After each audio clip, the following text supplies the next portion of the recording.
एक शांत से गांव में एक बिल्ला रहता था जिसका नाम था टिग्गू। टिग्गू अपनी पत्नी शीला और दो नटखट बच्चों मिन्नी और चिन्नू के साथ एक पुराने पेड़ के खोखे में रहता था। उनका घर छोटा था लेकिन प्यार और हौंसी से भरा रहता था। हर सुबह टिग्गू बच्चों को सैर पर ले जाता।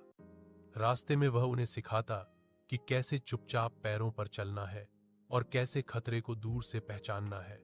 शीला रोज खाना जुटाती और अपने बच्चों को सुरक्षित रखने में लगी रहती। एक दिन तेज बारिश ने उनका घर हिलाकर रख दिया।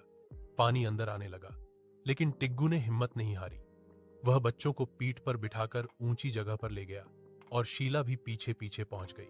बारिश थमी तो उन्होंने मिलकर नया घर बनाया। तब मिन्नी बोली, पापा, हमारा घर छोटा हो सकता है पर हम साथ हों तो सब अच्छा है। और सच में उनका परिवार ही उनकी सबसे बड़ी ताकत था।